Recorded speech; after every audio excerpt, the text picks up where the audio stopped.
Ito po ang magiging topic natin for today. First Lady at kapatid niya magnanakaw din. Ang grabe. Naku, pasarap ng pasarap ang mga pasabong ni Saldico. Yung mga dilawan, hindi na nila malaman kung paano nila kakainin yung tae ni Bongbong Marcos. Pero grabe, no?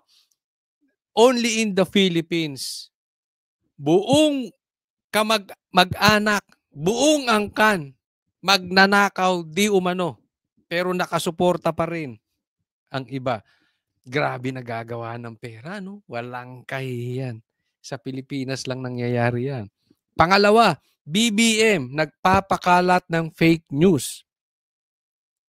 Pangatlo, Bongbong, gusto mag-swimming sa baha. Alam mo kung ba't hindi kaya ni Bongbong mag-swimming? Ano ba yan tungkol sa swimming na yan? Mamaya pag-uusapan natin. Pang-apat, Claire, nagbabayad ng mga trolls. Yan pala yung 50 million na nawawala daw. Di umano. Diyan sa PCO. Pag-uusapan natin yan. Panglima, ito maganda. Remulla Brothers isusunod ni Saldico. Oy! Oy! Oy! Sige. Bago tayo magsimula, gusto ko muna ilagay nyo dyan sa comment section. Iniisa-isa na yung mga nakinabang, yung mga nanggahasa sa Pilipino na mga magnanakaw. Ha? Iniisa-isa na.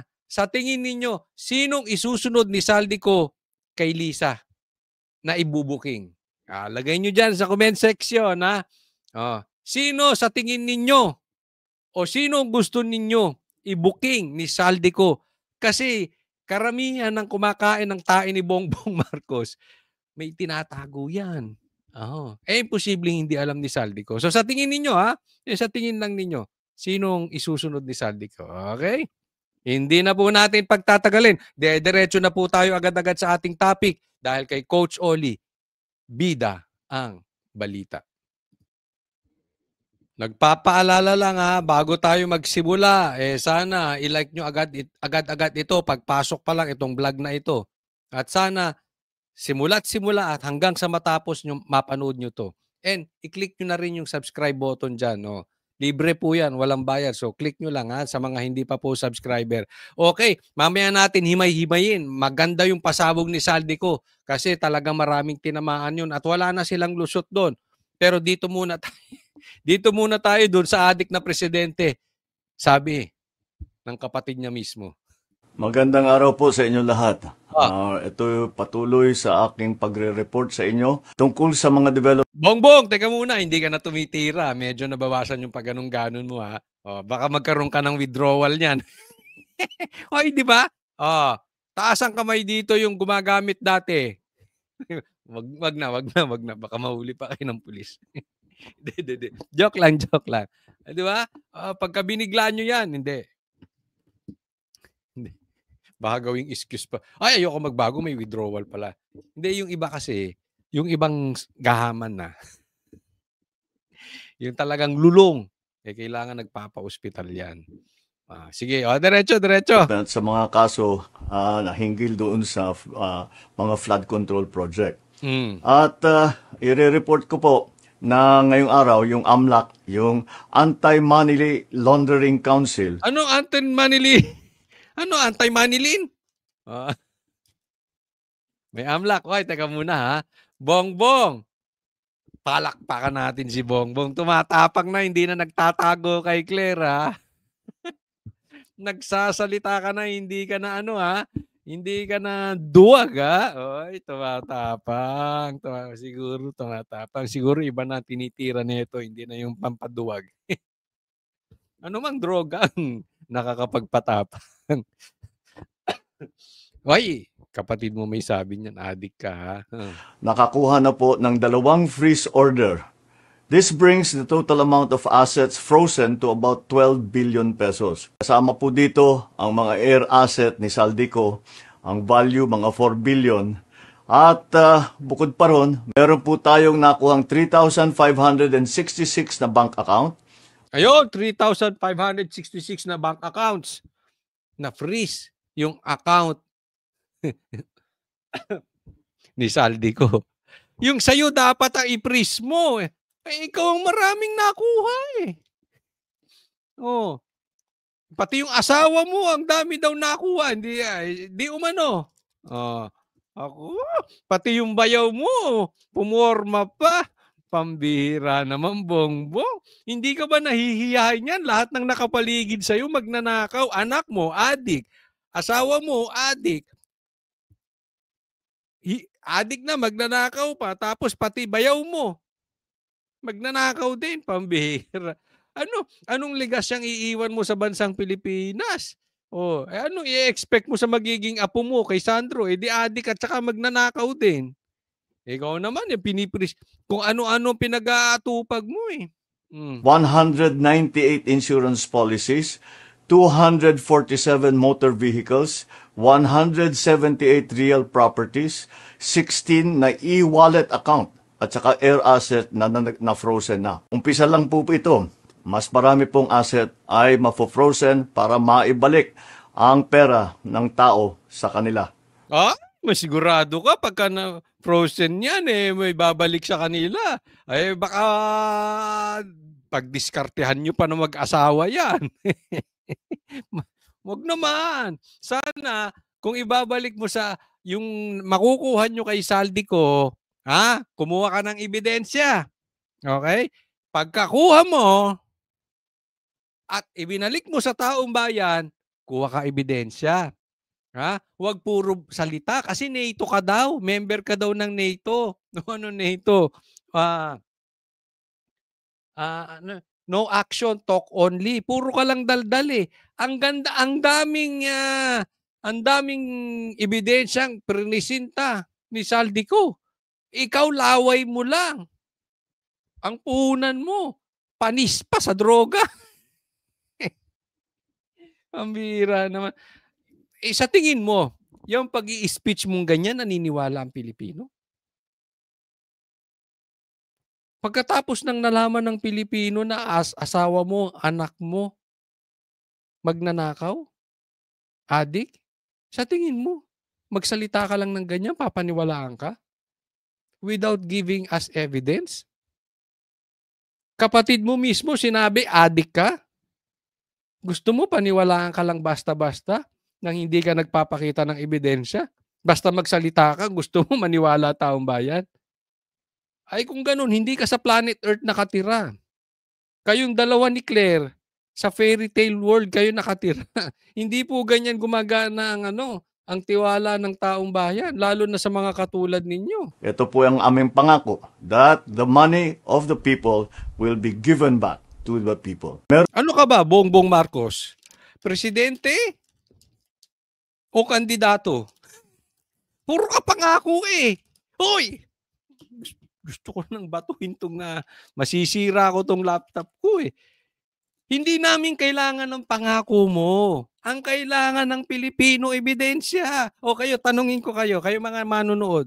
Anong gusto nyong marinig kay Bongbong? Pangako o ebidensya? Sawang-sawa na kami sa pakapangako nyo. Walang nangyayari sa pangako mo. Tapos na eleksyon. Ang dami mo nang sinabi sa SONA mo. Walang natupad sa mga pinangako mo. And here you are again. Nangangako na naman. Animal. Show us evidence.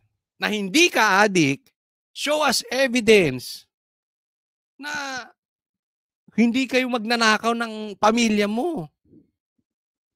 Meron din pong development, yung ICI at saka ang DPWH, magsusumite po ng ebidensya sa ombudsman and magrekomenda sila ng kaso ng plunder, anti-graft, bribery, conflict of interest sa 8 congressman na may-ari ng mga construction company na may proyekto sa DPWH. Yan nga sinasabi yung ICI mo, hanggang ngayon wala pang live stream.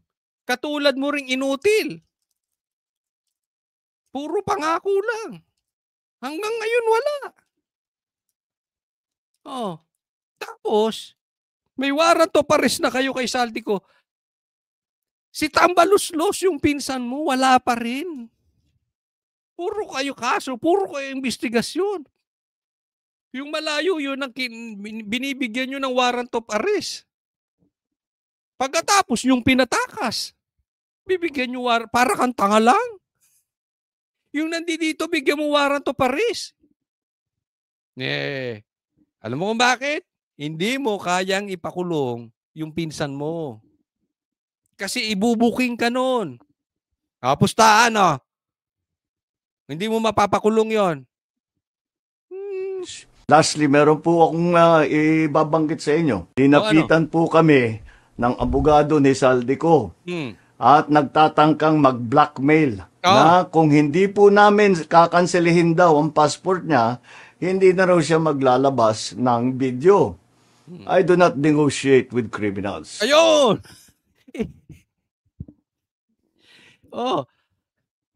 Tarantada. Hindi raw siya.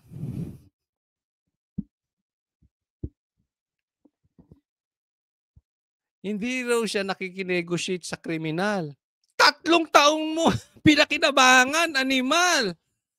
Ngayong binuko ka, sasabihin mo hindi ka nakikipag-negotiate sa kriminal. 3 taong kayo merong sa buwatan. Ano ba? Talagang niloloko mo mga Pilipino. Ito si Bongbong Marcos. So, sabog ka na naman ba? Uy, wag kang haharap sa camera ng sabog. Ano yung don't negotiate? Inabot ng 3 taon, you don't negotiate. Okay, sinasabi niya, sabi daw ni Saldico, wag daw cancelihin yung passport niya at hindi na siya maglalabas ng video. Ako, eto tingin ko dyan. Bago naglabas ng video si Saldico, decided na siya tuloy-tuloy. Because pag naglabas ka na ng video, wala ka nang babalikan. So, ibig sabihin, tinatrato mo na nakaaway si Bongbong. Hindi mo gagawin yun para magkaroon ka ng negotiation in the middle. Hindi po ganoon. Todo na yon. So, wala na pong negosasyon mangyayari dyan. Malabo yun. Pangalawa, sa tingin mo, wala pang passport si Saldico iba? Sa dami ng pera noon, kung ako marami akong pera, ang dami ko ng ang dami ko ng passport. Kayang-kaya kong kumuha ng citizenship sa ibang bansa. Yung ganyang kadaming pera, tanga ka ba talaga? At saka, hindi nyo gustong pauwiin si Saldico. You don't want that. Huwag nyo kaming lokohin. Kasi pag umuwi si Saldico, ituturo ka nun. Yun na nga lang rason nyo eh. Umuwi ka rito, manumpa ka at dito mo sabihin ang ebidensya mo. Yun na nga lang nagagamit nyo. Pag umuwi yun, yari ka talaga. So wag mong gamitin yun. Ikaw, nagpapauso ka. Ulitin ko. Bigyan mo kami ng ebidensya na blinakmail ka, na kinausap ka ng abogado man lang patungkol dyan. Wala ka mailalabas.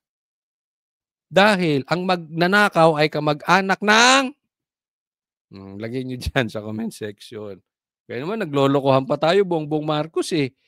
Kahit maglabas ka na ng video ng lahat ng kasinungalingan mo na pag-destabilize sa gobyerno, gusto kong malaman mo, Saldi, makakansela pa rin ang passport mo. Hindi ka na makakatakas sa hustisya. Hindi mo mapapauwi, tanga. Kunwari ka pa. Hindi mo kayang pauwiin yun. Yan nga sinasabi namin eh. Si Tatay Digong nakidnap nyo. Si Tebes napauwiin nyo. Kung gusto nyo talaga, may paraan. Kaya lang ayaw nyo. Kasi makukulong ka. Now, next tayo discuss natin ito. Ito yung sinabi ni Bongbong Marcos. Nilapitan po kami ng abogado ni Saldico at nagtatangka mag-blackmail na kung hindi po namin kakanselahin daw ang passport niya, ay hindi na raw siya maglalabas ng video. Yan yung sinabi ni Bongbong. Yan yung pinag-usapan natin kanila lang. Anong sabi ng abogado? Completely untrue. I have not spoken with anyone from the government to negotiate the stoppage of the videos for the passport. Kayo, sino papanuwalaan nyo rito? Si Bongbong o yung abogado? Yan na lang yan eh. Yan lang ang usapan dyan. Kasi hindi pwedeng pareha silang tama. Laging ganun. Pag magkontra ang sinasabi, may nagsisinungaling dyan. May addict dyan. Hindi talaga. May sinungaling dyan. Pero ito lang sa akin, Bongbong. Maglabas ka ng ebidensya. Huwag puro dakdak.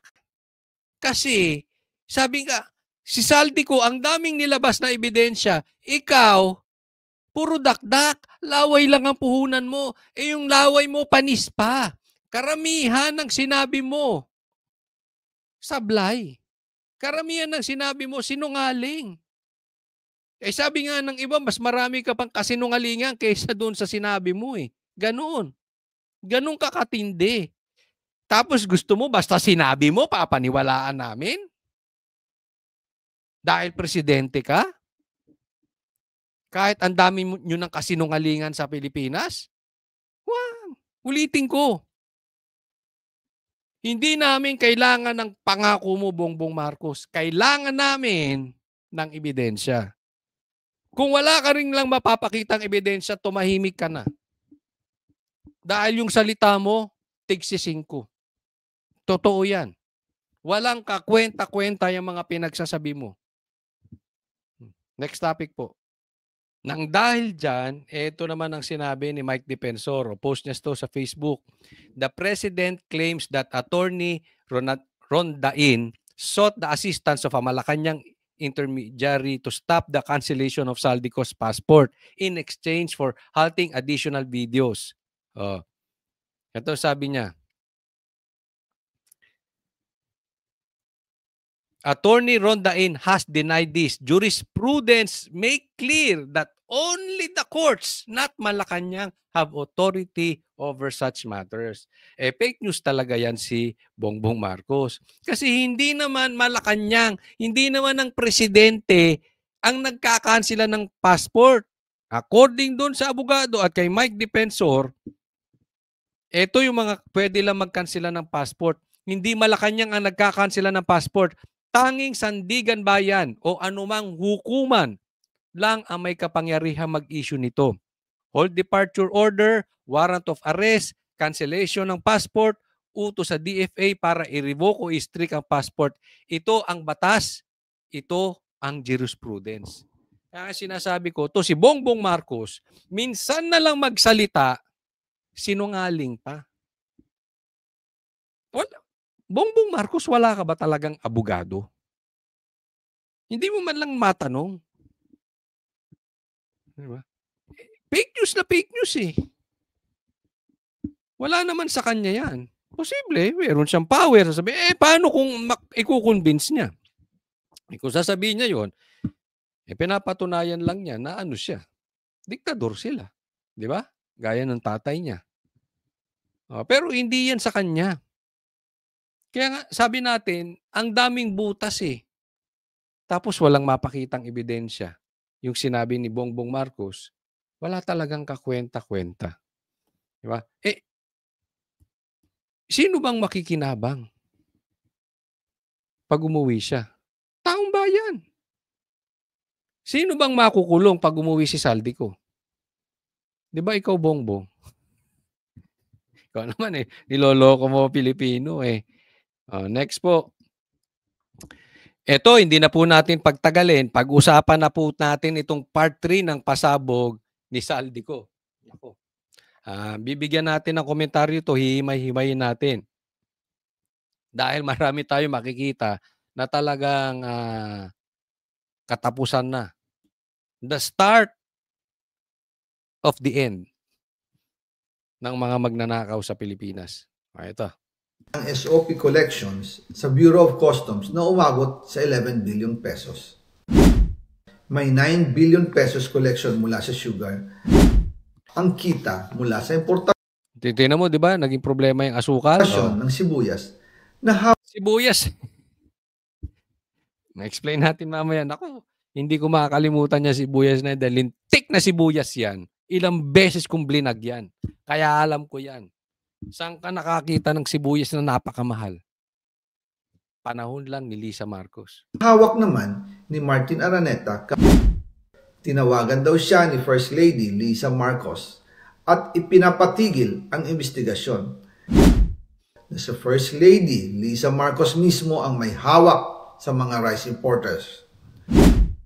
Dahil pala sa dami ng SOP at remittance na ipinapasa sa bawat transaksyon. Ang pinakamakapangyarihang pamilya pa mismo ang sangkot sa ganitong sistema.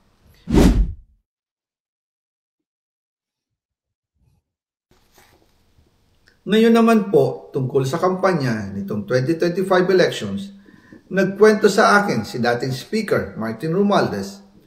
Kinausap daw siya ni PBBM sa Tacloban para tumulong sa gastusin ng mga kandidato mula national hanggang local candidates.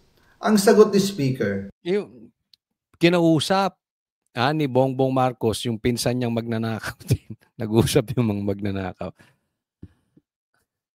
Tumulong daw sa pagkakandidato, no, sa gastusin ng mga kandidato. Kaya naman pala. Ako'y napapaisip. Alam niyo unang pumasok sa isip ko nung sinabi yan? Ay! Kaya naman pala, kumakasip-sip yung tuta sa Senado. Yung dalawang tuta dyan sa Senado, halatang-halatang tuta. Kaya pala, nagbabayad utang. Ipinanalo na, pati yung gastusin pala, sinagot ni Bongbong. Oh, di ba? Kaya parang nakapagtaka. Ano nangyari dito sa mga to? Parang biglang naging tuta. Ha? Parang kinuha yung utak, tinapon sa bangin, tapos tumahol. Ganun. naibigay na niya ang SOP collections sa Bureau of Customs na umabot sa 11 billion pesos. Dagdag pa dyan, may 9 billion pesos collection mula sa sugar na ayon mismo sa kanya ay pinaghahatian lang ng 5 kumpanya para makontrol nila ang presyo ng asukal sa merkado. Ayun, di ba? Naalala niyo yung asukal na yan. Okay? Sila-sila lang pala yan. Kaya ang taas nun. Oh, 5 kumpanya, ginagahasa ang Pilipino. Hindi ko makakalimutan yan dahil yung sugar na yan, ako namamalengke. Alam ko yan eh. At blinag ko yan ilang beses. Ang taas nung asukal. Sabi ko, anong nangyayari? Ito, tandaan nyo to mga kababayan. Kasi, ang issue dito, yung mga bagay-bagay na ngayon lang natin na-experience, parang nakakapagtaka. Sa panahon lang ni Lisa, sa panahon lang ng administrasyon ng asawa niya, nangyari ang mga yan. Saan ka nakakita? Kaya ngayong kausap ko si Jun Abinis. Sabi niya, hindi naman binabaha yung parte ng Cebu na yun. Ngayon binaha, lubog, pati kotse, lubog. Hanggang ngayon, mabaho pa ron. Hanggang ngayon, may mga sakitan tao dahil ang daming namatay. Ngayon lang nangyari yun sa Cebu. Same thing with China. Ang tagal ko ng buhay, ilang taon na ako. Wala naman tayong panganib ng gera sa China. Ba't ngayon bigla tayo may panganib? Pangatlo, ang tanda ko na. Wala pa akong nakita. Mayroong mga magnanakaw na presidente. Pero wala pang nagkaroon ng anomalyang adik na presidente. Ngayon lang. Sasabihin mo, Bongbong Chamba? Ngayon lang pinag-uusapan yung adik na presidente. Ngayon, sugar, ngayon lang din naging problema. Kailan ka nakakitang ganyan tumaas ang... Yung pala minamagic nyo. Yung kamamilya mo dyan. At iba pa ang kita mula sa importasyon ng sibuyas na hawak naman ni Martin Araneta, kapatid ni First Lady Lisa Araneta Marcos. Isipin mo, pati kapatid. Extended. Bongbong. Ha? May extension yung pagnanakaw ng angkan mo. Hanggang sa bayaw mo. Ang lupit. Basta Martin talaga. Magna. Ay hindi. Baka magalit. May mga Martin dito magalit sa akin. Hindi ko rin makakalimutan yung lintik na sibuyas na yan. Galing pala sa demonyo. Kaya ganun kamahal. Blinag ko rin yan eh. Pupunta akong palengke, ang mahal na sibuyas. Di ba? Naghahanap ako sa mga tabi-tabi ng sibuyas para makahanap ng mura. Oo, nagmumotor ako, nagbibili. Ay, naku, inaalam ko. May mga videos pa ako, hanapin ko. Oo, nagagalit ako dun sa palengke. Oh, hindi naman ako nagwawala, pero nagrereklamo ako, ba't ganyan kamahal? Eh, wala eh. Ganyan kamahal daw. So, ngayon lang ba yan? Oo. Kita mo? Ang tagal ko ng buhay, hindi naman nagmahal ng ganyan ng sibuyas. Bihira kayo talaga. Tingnan nyo kung anong nagawa ng pamilya ni Bongbong Marcos. Sige nga, magsabi kayo ng nagawa ng pamilya ni Bongbong Marcos na ikinaganda. Hindi, kung kayo pamilya ni Claire, wag kayo magsalita. Wag yung yung nakadikit kayo kay Bongbong. Malamang gumanda buhay nyo. No? Yung kayo ordinaryong mamamayan.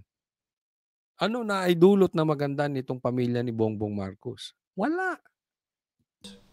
Kung matatanda ninyo, noong 2022, nagkaroon po ng investigasyon sa Kamara na pinangungunahan ni Congressman Toto Swansing dahil sobrang taas ng presyo ng sibuyas.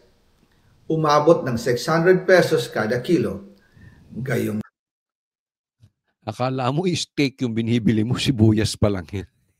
600 pesos per kilo. dapat ay nasa 80 pesos lang.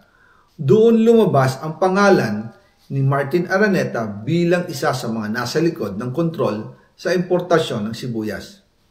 Pero hindi po natuloy ang investigasyon.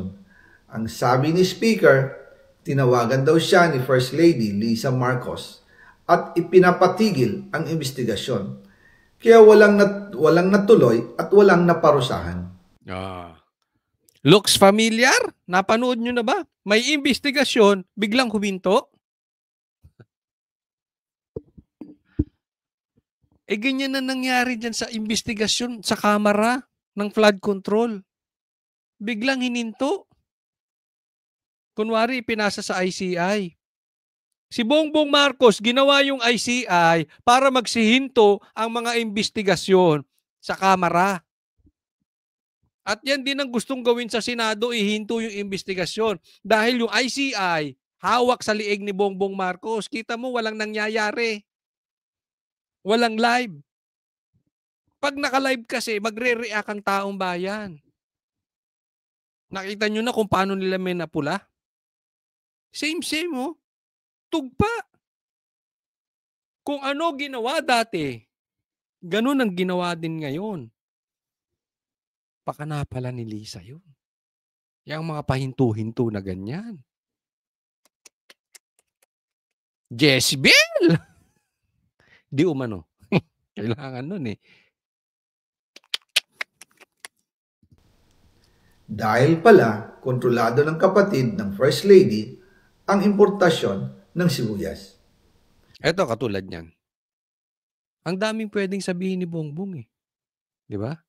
O sige, papatuloy ko yung hearing dyan sa sibuyas. Tuloy nyo dyan sa Blue Ribbon. Tuloy nyo dito sa Senado. Tuloy nyo sa Congress. Nagsasabi kaming totoo. Hindi kami takot, imbestigahan nyo. Diba? Ganun dapat ang confidence ni Bongbong. Hindi yung magsasabi ka ng pauso na salita lang na blinakmail siya. Ang dali sabihin nun eh. Diba? Ang dami mong paraan para gibain yung ebidensyang pinipresenta ni Saldico. Kayo ng yaya mo na si Claire, wala kayong pinipresentang gibain yung ebidensya ni Saldico. Kung hindi, pauwiin, pauwiin. Puro laway. Mga panisang laway ninyo. Hindi kailangan ng tao ng laway nyo. Ganito rin po ang nangyari sa bigas. Noong April 2023, nagsimula nang tumaas ang presyo ng bigas. Kaya iminungkahi ko kay Speaker Martin Romualdez na kung pwede ay mag-angkat tayo ng 13 million metric tons para sa buong taon. Ang layunin ko po ay mapababa ang presyo ng bigas sa 22 pesos kada kilo. Pero hindi po ito inaprubahan ng Pangulo noong sila'y nasa Clark. Dahil doon, sumipa ang presyo ng bigas na umabot ng 55 pesos kada kilo hanggang 2024. Noong 2024, kinausap ko ulit si Speaker Martin Romualdez na kung pwede makausap namin si Secretary Laurel Chu ng Department of Agriculture at Secretary Ralph Recto ng Department of Finance para maibaba ang taripa ng bigas. Brad, sir, huwag ka nang umasa kay Ralph Recto. Huwag na. Mula 35% to 15%. Sinabi ko kay Speaker Martin Romualdez na kung pababayaan natin ang patuloy ng pagtaas ng presyo ng bigas at umabot ito sa 60 pesos kada kilo, siguradong magagalit na ang taong bayan. Posibleng magrevolusyon na ang mga tao at tiyak na maapektuhan dito ang mga kandidato ng administrasyon sa 2025 elections. Isa sa mga patunay na hindi na masaya ang taong bayan ay ang pagbaba ng approval rating ng Pangulo noong panahon na iyon dahil sobrang taas na ang presyo ng bigas. Alam nyo, ang baboy mo, Marcos. Ang baboy mo. Ginahasa mo talagang. Isipin mo, ang pangako nyo sa Pilipinas, 20 pesos na bigas. Gagahasain nyo pala yung bigas.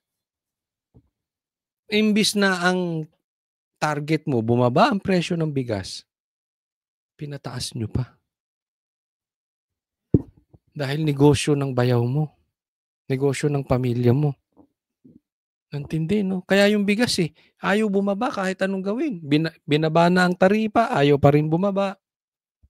Tapos pagdating sa Cebu na nasalanta ng bagyo, ay ng lindol, magbebenta ka ng bigas, 20 pesos. Binentahan mo pa. Pambihira. Nagmamalaki pa kayo na may 20 pesos sa kadiwa. Asan yung mga kadiwa mo, Bongbong? Asan na yung 20 pesos? Kaya ako, wala akong kabilib-bilib talaga dito sa mga dilawan. Hindi talaga sila para sa taong bayan. Hindi po pwedeng hindi nyo nakikita to eh. Kasi alam mo yung sinasabi ni Saldico, pattern sa nangyari talaga. Unless gigibain ni Claire o ni Bongbong Marcos o nung abogado niya itong mga sinasabi ni Saldico, wala naman silang pinipresentang ebidensya eh. Puro pangako. Oh. Puro laway. Pero tugma di ba? Doon sa matagal nang nakikinig sa vlog ko. Na-i-vlog ko to ilang beses.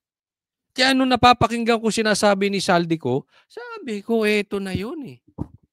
Ganito pala talaga nangyari. Ang sinasabi ko lang that time, I'm for the result eh. Lagi, di ba sinasabi ko sa inyo? Dati naman walang gera, ba't ngayon magkakagera tayo sa China? Dati naman hindi naman umaabot ng 600 pesos ang sibuyas, ngayon lang nangyari. Yun lang ang sinasabi ko. Na before hindi, ba't ngayon meron? At yan ina-account ko kay Bongbong. Teka muna, Bongbong, tanga ka ba? Kung hindi mo kasalanan yan, tanga ka. Ba't nangyayari ngayon sa Pilipinas? Yung pala, ayan dumudugtong na. Sabi ko, napakinggan ko to, shoot na shoot to. Ilang beses ko na-vlog kaya hindi ko to makakalimutan eh. Nangyari po ang meeting at halos inaabot kami hanggang 2:00 ng umaga, nakikiusap, nagpapaliwanag. Buti na lang, matapos ang matagal na negosasyon, pumayag din sila. At di nagtagal, inanunsyo na rin sa publiko na ibaba ang ng buwis sa bigas. Ngunit, matapos ang 4 hanggang 6 na buwan, hindi pa rin bumababa ang presyo ng bigas. So, sa madaling salita, kinatkong din nila. Di ba? Siguro sinubsidize, hindi natin alam kung anong ginawa doon, bakit nababa ang taripa, hindi naman na ano. Hindi ko alam anong ginawa. All I know, yung pangako ni Bongbong Marcos hindi nangyayari. So tanga siya talaga. Kahit ibinaba na ang taripa nito, kaya iminungkahi ko kay Speaker Romualdez na magpatawag ng investigasyon tungkol. Teka muna. Tapos, alam mo, ang daming pinakitang ebidensya ni Saldico. Yung mga immaculate pinklawan. At saka yung mga defenders ni Bongbong. Ang pinapansin, yung buhok. Hindi ba humahaba buhok? Ang gagago na itong mga ito. Hindi ba tumaba daw? Hindi ba tumataba? Di ba pag na-release mo yung guilt sa sarili mo, tumataba ka? At saka hindi naman to sinabi na tinake to ngayon lang eh. Di ba? Posibleng may distance talaga kaya humaba ang buhok. Hindi ko naman maintindihan. Yung mga kasama ko nga sa Banateros, mga kalbo, humahaba pa rin ang buhok nun. Ginugupit lang nila. Ito pang may buhok. Pambihira. Instead, nagibain ninyo yung ebidensya ni Saldico, buhok ang pinansin nyo, mga animal. Ganyan kayo kabababaw. Sa bigas sa pamamagitan ng Quinta Committee hearings. Habang iniimbestiga nito ng Quinta Committee na pinamumunuan ni Congressman Joey Salceda, bigla na lang itong pinahinto ni Secretary Kiko Laurel Chu matapos niyang ipakita ang isang confidential report. Nakasaad dito na si First Lady Lisa Marcos mismo ang may hawak sa mga rice importers. Ayon kay Secretary Laurel, maaapektuhan daw ang First Lady kung itutuloy ang investigasyon dahil kasama raw nila sa Vietnam visit ang ilang importer ng bigas at nag-dinner pa raw sila roon. At noong araw din yun, tumawag si Congressman Sandro Marcos kay Speaker Romualdez upang ipatigil ang House investigations tungkol sa bigas as instructed ng Pangulo. Grabe, no? Look at, if totoo itong sinasabi ni Saldico, look at the morality of the family. Yung anak mo tatawag na ihinto ang investigasyon dahil kasi ninakaw nung nanay niya. Pathetic, no? I mean, hindi ko kaya yun. Nakikita nung anak ko, nagnanakaw ako. Ang tindi nun. Hindi ko talaga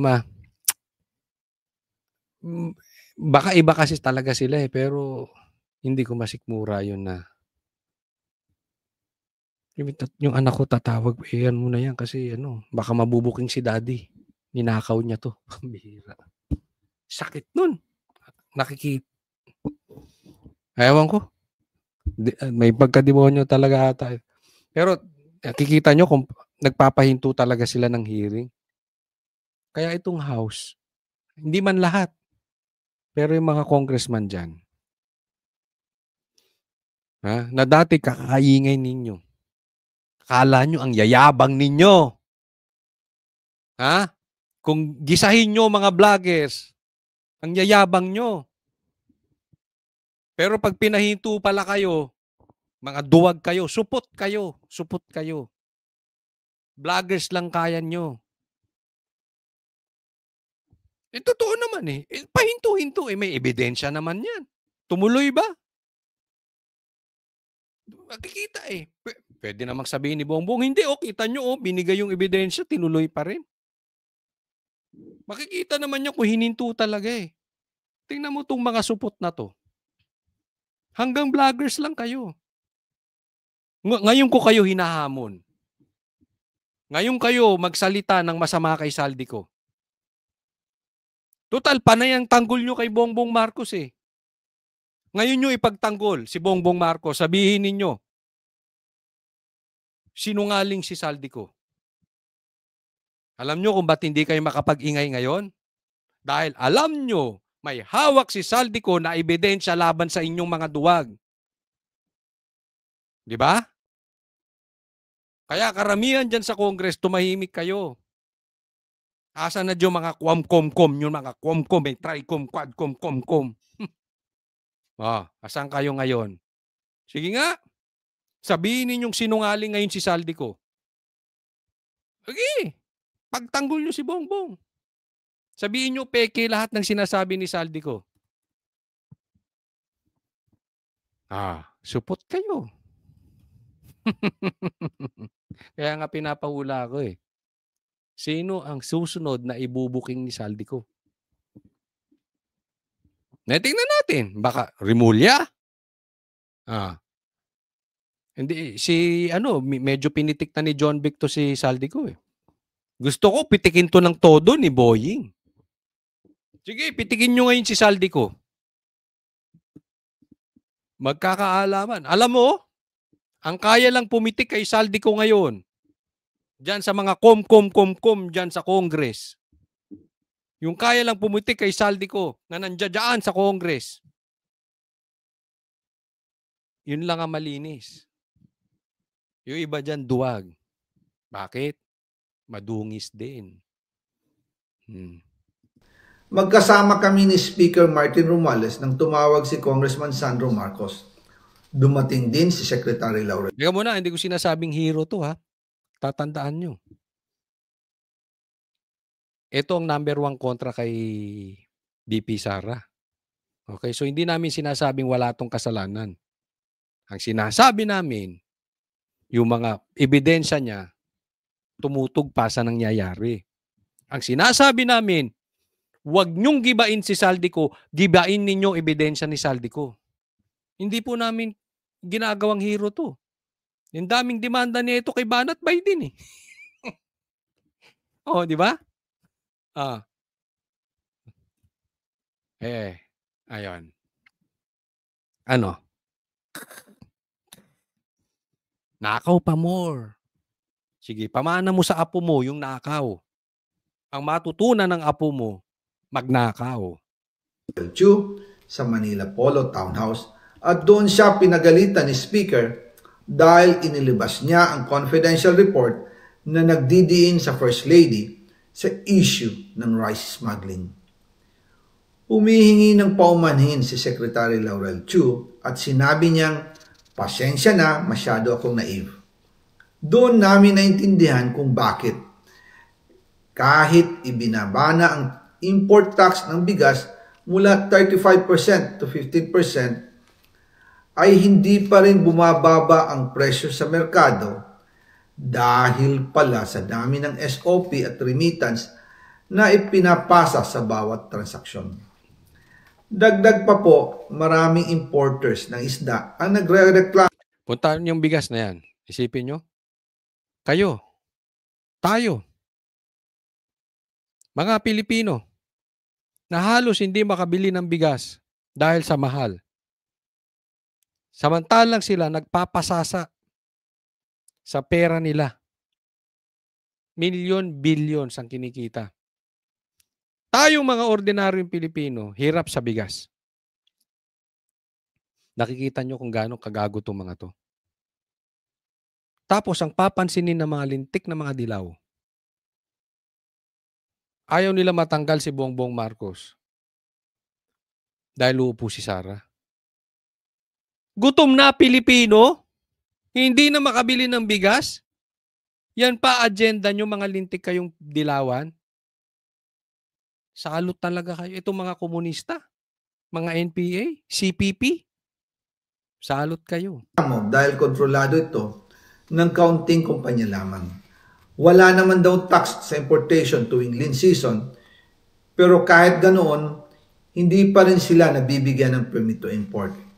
Ang makaunting kumpanya na ito lang ang nabibigyang permit to import. Dahil dito, kontrolado din ang presyo ng isda. At ito din ang dahilan kung bakit mataas ang presyo ng galunggong. Mga kababayan, hindi dapat naghihirap ang Pilipinas. Hindi dapat ganito kamahal ang mga pangunahing bilihin tulad ng bigas. Lintik na yung gulunggong na nga lang. Mahal pa. Marcos, ano ba talaga ang papel mo sa bansang Pilipinas? Bakit dito ka nilagay ng Diyos? Ako napapaisip. Pero, of course, sasabihin ko, Romans 8:28 pa rin. All things work together for good for those who love God and who are called according to His purpose. So, alam ng Diyos ko ano, bakit. Kaya lang, hindi ko maalis sa isipan ko na pwede namang pinanganak kayong mga Marcos sa Malaysia, ba't dito pa kayo sa Pilipinas pinanganakan? Pero naniniwala ako, in His time, makakaahon din tayo. Manalig tayo sa Panginoon. At higit sa lahat, hindi dapat nagugutom ang mga Pilipino. Wala silang malasakit sa taong bayan, lalo na sa mga mahihirap. Inaabuso ang kapangyarihan, nagiging negosyo ang pera ng taong bayan. Masakit man tanggapin, pero ito ang katotohanan.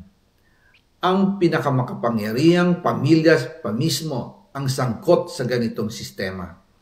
Mula sa Pangulo, First Lady, hanggang sa anak, sila mismo ang nagtatakda, kumukontrol, at nakikinabang sa mga transaksyon dapat sanay para sa kapakanan ng sambayanan.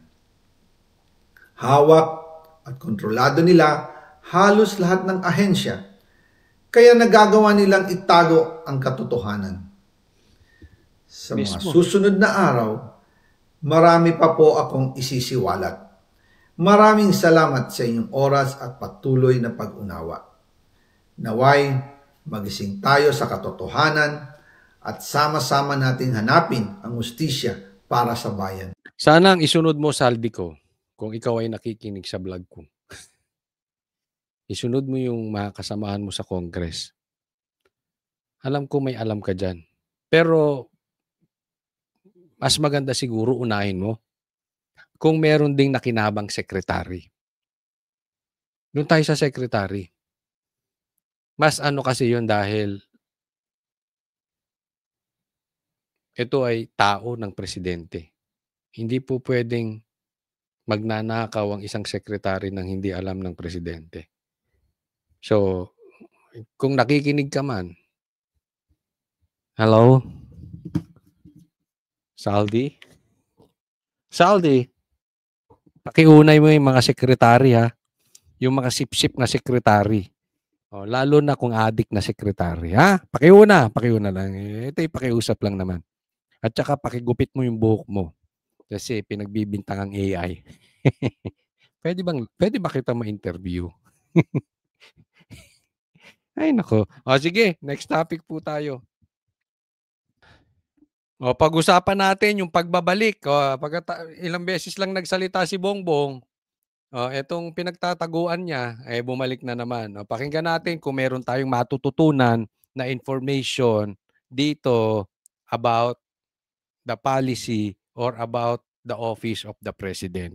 Tingnan natin kung may matututunan tayo ha. Vice President Sara Duterte handang maging Pangulo kung kinakailangan. There is no question about my readiness. Yun ang mandate sa akin ng Constitution. At alam ko yun nung ako ay tumakbo. At binoto ninyo ako as Vice President knowing that I am the first in line. Ang reaksyon dyan ng palasyo, handa na po ba kayo sa mas marami pang Mary Grace Piatos? Yun naman talaga sagot ni si Claire, no? Ang linaw-linaw, tinanong siya, di ba? Kung sakaling matatanggal ang Pangulo, ikaw ba'y naka-ready? Natural! Naka-ready ang Pangulo. Even before the election, nakalagay sa batas, siya ang papalit. Ang tanga nitong abogado na ito, hindi niya alam yun. Di ba?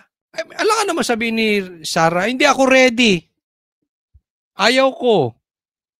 Ay tanga, ano kapag naging vice president? Kaya ka nga binoto ng tao eh. Alam mo kung bakit binoto to si VP Sara as Vice President? At bakit di binoto si Bongbong? Binoto si Bongbong ng taong bayan dahil sa Duterte. At ang pangako niya, itutuloy ni Bongbong ang nagawa ng Duterte. At ibabangon ang pangalan ng Marcos. So umasa ang Pilipinong ututo. Yung mga nauto dyan, kaway. Hindi, joke lang. Wag na kayo magagalit. Umasa ang Pilipino na babaguhin ni Bongbong Marcos. Pero just in case, hindi niya nagawa, kaya binoto si VP Sara kasi ang gusto ng taong bayan ay ipapalit si Sara. Yun po ang istorya nun. Kasi yun ang nasa batas. Ba't napunta na naman tayo kay Piatos? Bilyon na ang pinag-uusapan dito. Actually, hindi na nga bilyon, trilyon na ang nawawala sa Pilipinas. Here you are, na kay Piatos ka pa rin. Yan yung sinasabi eh. Nung sabi ni Sara, itong mga komunista, itong mga rebelde, itong mga kontra sa Duterte, ay ikutin lang yan sa confidential funds, sa China, gano'n. Iikot-ikutin nila yan. Kasi, magkano lang yung confidential funds? Yung piatos-piatos na yan. Tapos trilyon, hindi mo nakikita. Ayon kay Palace Press Officer Jose Claire Castro, ang mga ganyang pahayag ni VP Sara ang nagpapahina raw sa kumpiyansa ng publiko sa administrasyon ni Pangulong Bongbong Marcos. Sagutin ko yan. Ang nagpapahina daw sa kumpiyansa ng mga Pilipino sa gobyerno ay yung mga ganitong pahayag. Hindi po. Okay, uulitin ko sa inyo. Hindi yan ang nagpapahina sa trust rating ng gobyerno. Tiwala ng tao sa gobyerno. Hindi yan destabilization. Ang destabilization, ang nagpapahina ay kung adik ang presidente. Ang nagpapahina o ang nagde-destabilize ng gobyerno ay yung mga nakawan. Ang nagpapahina ng gobyerno, ang nagde-destabilize ng gobyerno ay yung mga minomonopolize ang bigas, sibuyas, asukal at isda. Yan ang tunay na nagpapahina sa Pilipino. Yang trillion na insertion. Yang flood control projects, wala po si Mary Grace flood control projects. Yan po ang nagde-destabilize. Kaya ba nagwawala yung tao sa kalsada dahil dun sa 150 million ni BP Sara? Hindi. Dahil yung billion, trillion nawala sa baha. Huwag nga kayong tanga. Maituturing din daw itong destabilisasyon. It is not acceptable for a vice president to anticipate the resignation of the president. Hindi. Nasa batas ba yun? Na hindi mo i-anticipate? Di ba? Lahat naman eh. Halimbawa, naaamoy mo. Di ba? Pumasok ka sa restaurant. Naamoy mo yung ulam. Ma-anticipate mo, hoy, steak yung niluluto. Normal yung anticipation. Ang tanga-tanga naman nito. Walang masama doon. Ang masama kung gumagawa sila ng illegal. Presidente na pinagsisigawan nilang bumaba sa pwesto. This is definitely... Hindi ko narinig. Narinig ko ba si Sara nagsabing bumaba? Actually, yun nga ang tampo namin kay BP Sara eh. Bakit hindi niya sinisigaw? Oh, di ba? Sige nga, maglabas ka ng video na sinabi ni BP Sara, bumaba ka na dyan. Hoy! Sige nga. be a form of political destabilization. Dagdag pa ni Jose Castro, trabaho ang inaatupag ng Pangulo at hindi bakasyon. Kaya kung meron mang malinaw ang kahandaan na pamunuan ang bansa, ito ay walang iba kundi si PBBM. Isa pang issue ngayon ay ang umano'y troll farm ng gobyerno. Tinanong yan ni Senator Robin Padilla sa Senate budget hearing kahapon para sa pondo ng Presidential Communications Office o PCO. Humingi ka na naman ng dagdag. Puro palpak Ipinarinig pa ni Padilla ang isang audio. Narinig nyo na itong video na ito? Ay, ewan ko ha. Ako opinion ko lang. I'm not an expert. Pero pag narinig nyo, iisipin mo talaga si Claire yung nagsasalta. Hindi ko sinasabing siya ha. Pero kasi may sinabi si Montulfo dun sa vlog niya, may nawawala daw 50 million sa PCO. Kaya daw tinanggal si dating Secretary J. Ruiz. Tapos, sinabi rin naman ni Bongbong na meron silang trolls. At makikita naman natin yan. Yung iba nga, ano sinasabi? Yung mga nagko-komentaryo daw galing pang Vietnam? Ganun ba? Oh. So may trolls, mapapansin mo naman eh. Ito, ang sinasabi, nagbabayad sila ng vloggers. O, di ba, nakikita nyo naman sa ibang vlog na meron silang nabayarang vloggers. Di ba, may umamin. Hindi ko na alam kung ito'y totoo, okay? Pero pag talagang nabusesan ninyo, clear na clear eh. At saka yung laging galit, yung parang ang bigat-bigat ng mundo kasi stress na. Yung paano niya lilinisin yung kalat at tae ni Bongbong. Hirap na siya. Ganun. Oh. Recording ng umano'y boses ni Yusek Castro na nagrereklamo tungkol sa palpak na trolls na humihingi pa raw ng dagdag na budget. Sabi ng ilang senador, i-verify muna ang audio dahil unfair naman sa inaakusahan. Ang sagot dyan ni Castro, For the satisfaction of Senator Robin Padilla, hindi po ako ang nasa video. I deny that the person or kung sino man sa dalawa doon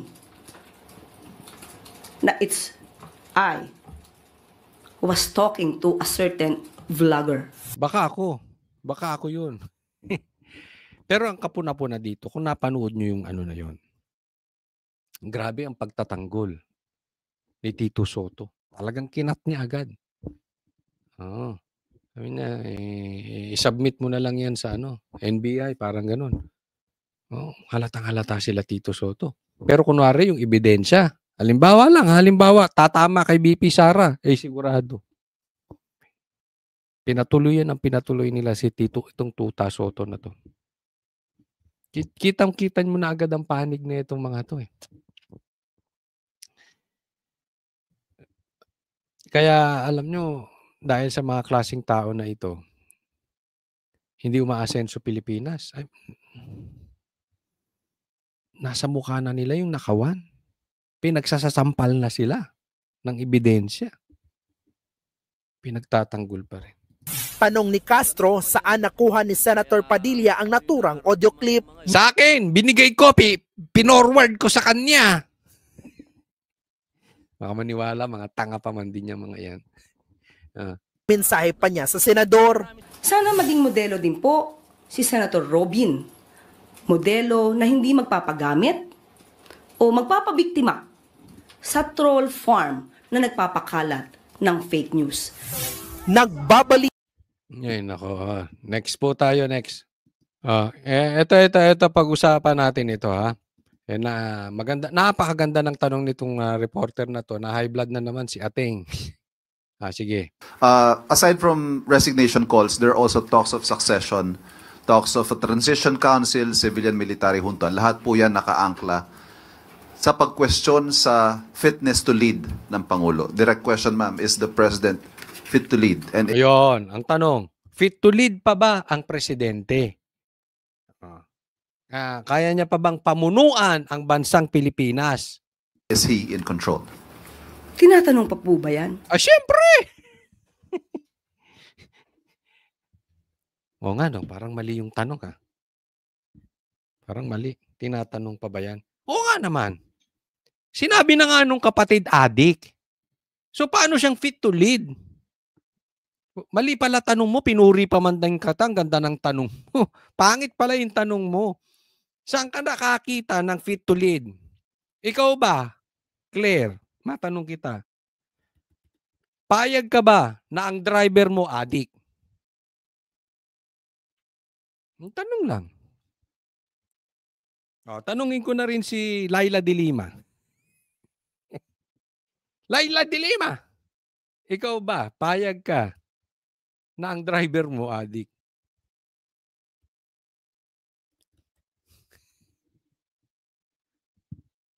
Luko-luko ka na lang. Kung gusto mo, ang may hawak ng manubela ay adik. All the more, yung may hawak ng Pilipinas ay adik.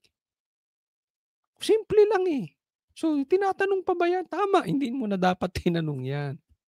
Hindi ako nagsabi ng adik, kapatid niya mismo ha. Yung kay Laila de Lima, hindi ko alam kung anong type niya sa driver. Basta, natanong ko lang kasi pinagtatanggol niya rin yung yung mga adik. Of course. Nakikita natin ang trabaho ng Pangulo. Anong nakikita nating trabaho? And susulpot, lilitaw, lulubog, lilitaw nga siya para siyang palitaw eh. 'Di ba? Minsan andyan, tapos mga isang linggo wala. Ikaw na lang ang puro nasa TV. Ngayon lang naglalabas yan eh. Bakit? Malalim na yung sugat. Delikado na si Bongbong. Paano nakikita yung trabaho? Anong trabaho nakikita? Wala namang trabaho nakita. Anong nagawa niyang trabaho? Sige nga. Magpresenta ka nga ng isang infrastructure na yung talagang magagandang tulay na nagawa niya. Hindi yung kay PRRD na tinuloy niya lang ha. Anong trinabaho ng Pangulo kung hindi magbitbit ng pera di umano sa ibang bansa? Punta sa ibang bansa, puro gastos. May namatay pa nga nung kay First Lady di ba? Araw-araw, hindi humihinto sa pagtatrabaho. Baka hindi humihinto sa pagdodroga. Ano hindi humihinto? Lagi ngang wala. Hindi kaya ito yung nakatira sa fairy tale world? Iba-iba yung nakikita nito eh. Hindi nga po nakakapagbakasyon. At hindi nakakapunta sa beach para mag-swimming. Yun yung pala gusto. Gusto pala ni Bongbong mag-swimming. Hindi nakaka-swimming sa beach. Ang bira. Alam mo, ayaw ni Bongbong sumisid. Ayaw niya ng swimming. Baka hindi mo alam. Ang gusto ni Bongbong sa Alapap. Doon sa happy place. Yun. Ayaw niya talaga ng swimming. Ewan ko kasi yun ang sabi ng kapatid. Pero baka naman talaga gusto niya mag-swimming pero hindi sa beach. Sa baha. Kasi yung na-create nung magpinsan eh. Ang daming na-create na baha. So all over the Philippines, maraming swimming pool. Baka gusto niya matry doon sa mga na-create nilang baha na makapag-swimming siya. So sino po ba talaga ang ready na maging leader ng bansa? Si Tito Soto. Di ba? Para happy yung pink. Everybody happy. Anyway, pag maupo si Tito Soto, masaya yung pink. Tapos, hawak ni Bongbong sa leeg. Di masaya na kayo. Iupo mo na si Tito Soto. You bend the law. Tapos patrabaho mo kay Boying, tsaka kay Erwin Tulfo. Bend the law. Ayos na yun. Okay ba? Okay na tayo. Palit mo na si Tito Soto. Walang iba kundi ang Pangulong Marcos Jr. Thank you very much. Ate, relax ka lang. Tatanda ka ng mga ganyan. Ilan taon na ba to?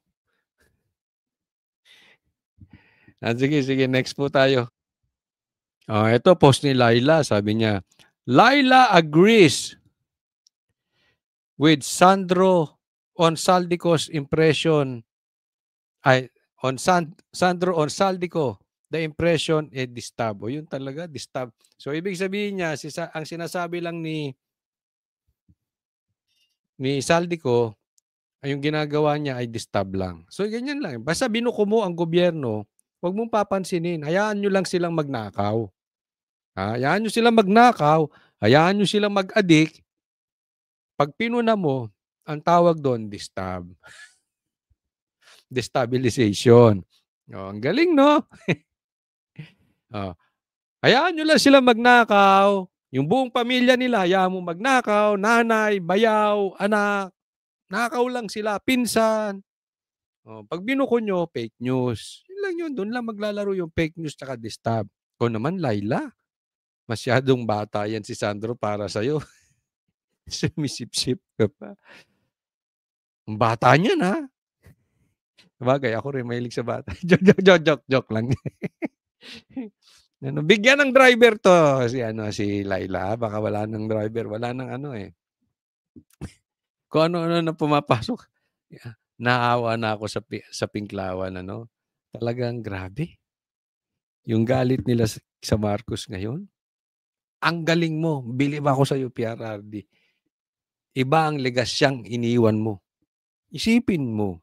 Si PRRD nag-iwan ng legasya sa Pilipinas. Napakakainin niya ng tae ang Pinklawan. Ang lakas ni PRRD. Di ba? Sino makaisip nun? Ang galing ang utak. Oh.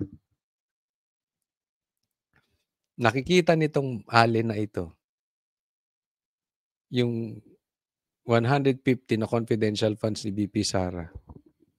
Pero hindi niya nakikita yung nakaw na ginawa nung pinagtatanggol niya. Di ba? Anong tawag dyan? Pinklawan. Next po. Oh, isa pa tong hibang. Sabi niya, my plans that I'm implementing right now are to work on unifying the opposition. Anong unifying the opposition? Fake news ka, animal. Anong oposisyon? Number 1 kang kinakain mo tayo ni Bongbong Marcos. Isinuka mo na si Bongbong Marcos. Kinain nyo pa yung tae. Pasensya na dun sa mga term. Kasi yan lang talaga ang closest how to define tong Pinklawan. Sinuka na nila yung Marcos eh. Ngayon, yung tae, yung kalat, yung dumi, yung baboy ng Marcos, kinakain pa nila. And then ito siya, magsasalita na i-unify niya oposisyon. Paano ka naging oposisyon? Pro-government ka. Para mag-rally around kami sa strongest, most popular, most winnable possible slate namin of candidates for 2028. Pustahan tayo. Kung tutuloy si BP Sarang tumakbo or hindi man bumaba man si Bongbong Marcos ngayon, hindi ka mananalo kay BP Sara. You are not going to win. Kaya lahat ng sinabi mo dyan, kathang isip. Fake news. Opposition, fake news. Strongest? Sino? Ikaw? Ikaw? Most winnable? Ikaw? Sino? Si Tulfo? Pag samasamahin mo yung boto mo, ikaw? Takbo ka. Sige. Tsaka si Lenny. Tsaka si Tulfo. Kahit pag tamasamahan nyo, boto nyo, hindi kayo aabot sa boto ni Sara. Iwala kayo. Kasi wala kayong pinanindigan. Ngayong nalulunod ang mga Pilipino. Ngayong nagugutom ang Pilipino. Pinagtatanggol nyo pa yung magnanakaw. Mga supot kayo. Diba? O next po. Kaya naman, ito yung mga holy. Diba? Ang tatapang nitong mga gaon. Ngayon, sumusoplak ang nakawan ng gobyerno. Tahimik pa rin sila. Anong kinakana nila? Piyatos pa rin. At tingnan nyo isa-isa yung mukha niya mga yan. Tingnan nyo.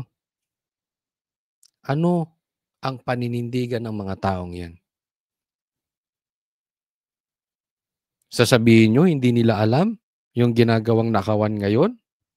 Hindi nila alam na nagnanakaw si Tamba, si Bongbong, si Sandro? Hindi nila alam? Hindi ako naniniwalang hindi alam nitong mga to. And yet, ang choice nilang banatan si Sara. See? Look at the character of these people. Alam mo, kung kayo dilawan, kayo pinklawan, hindi ba kayo maiinis sa nangyayari ngayon? Magiging panatiko pa rin kayo ng mga taong to. Di, sabihin ninyo sa amin. Sige, sa mga bashers ko, sabihin nyo. Lagay nyo sa comment section. Naniniwala kami na hindi magnanakaw ang Marcos. Ilagay nyo dyan. Naniniwala kami na itong mga to ay hindi alam na magnanakaw ang mga Marcos. Tatanggapin ko. Basta galing sa puso nyo, alam nyo talaga na itong mga taong ito ay hindi alam magnanakaw ang Marcos. Pero kung sa puso ninyo, alam ninyo na alam nila na magnanakaw ang Marcos, and yet you support these people, anong klaseng tao kayo? Anong klaseng tao kayo? Kita naman na natin yung nangyayari, di ba? Hindi ko kayo pipilitin kung sa tingin nyo hindi talaga magnanakaw si Bongbong. Just be honest to yourself. Tatandaan natin, may epekto to sa buong Pilipinas. So, kung pinagtatanggol nyo lang dahil galit kayo sa Duterte, mali kayo doon. Pero kung talagang alam nyo, mabait ang mga Marcos, sige. Boto ulit natin. Si Sandro, gawin pa nating presidente, ha? Sige. Tatanggapin ko yan. Karapatan nyo yan, eh. Gawin pa nating presidente. Pati yung apo ni Marcos, gawin nating presidente. Because the people we elect, yan po ang deserve ng Pilipinas. Kaya, kung nilaro nyo ang politika dahil sa galit nyo sa isang tao lang at pahirapan tayo ng leader na binoto ninyo, deserve natin yung leader na yon na nakawan kayo. Maraming salamat po. Huwag pong kakalimutan. Mag-like po ng vlog na ito and sana po sa mga hindi pa po subscriber ng channel na ito, subscribe po, ha. Libre po yan. Click nyo lang yung subscribe button dyan. Sana po ay lagi nyong aabangan ng ating vlog and patuloy kayong susubaybay simula't simula hanggang matapos ang ating vlog. Maraming salamat po. God bless everyone.